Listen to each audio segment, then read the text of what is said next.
আসসালামু আলাইকুম বন্ধুরা, আপনাদের সামনে আমি নতুন একটি ভিডিও নিয়ে আসলাম। সেটা হলো বিকাশের পিন কিভাবে চেঞ্জ করবেন। অনেকেই আছেন বিকাশের পিন কিভাবে চেঞ্জ করে, অনেকেই কিন্তু জানেন না। অ্যাকচুয়ালি যারা জানেন না বিকাশ অ্যাকাউন্টের পিন কিভাবে চেঞ্জ করে, তাহলে ভিডিওটি সম্পূর্ণ আপনার জন্য।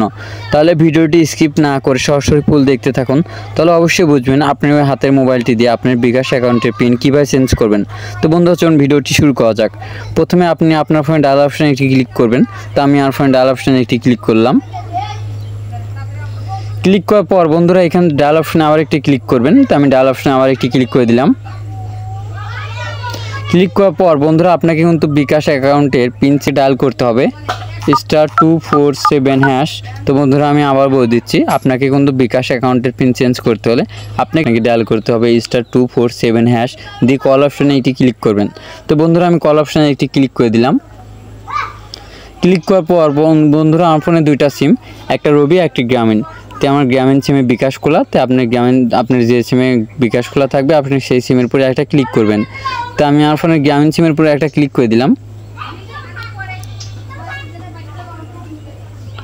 ক্লিক করার পর বন্ধুরা এখানে দেখুন 10 নম্বর অপশনে রিসেন্ট পিন। তো বন্ধুরা 10 নম্বর অপশনে এখানে তুলে দিবেন। দেওয়ার পর সেন্ড অপশনে একটি ক্লিক করবেন। তো আমি সেন্ড অপশনে একটি ক্লিক করে দিলাম।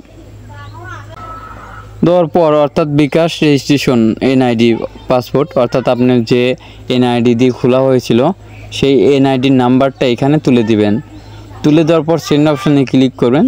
ক্লিক করার পর বন্ধুরা আপনি কিন্তু বিকাশ পিনটা চাবে, তারপরে আপনি যে সে একটা পিন দিয়ে দিলে কিন্তু ওই পিনটা ওইখানে হয়ে যাবে। তা আশা করি বুঝে গিয়েছেন কীভাবে বিকাশের পিন চেঞ্জ করে। তো আমাদের ভিডিওটি যদি আপনার কাছে ভালো লেগে থাকে তাহলে অবশ্যই লাইক, কমেন্ট, শেয়ার এবং সাবস্ক্রাইব করবেন।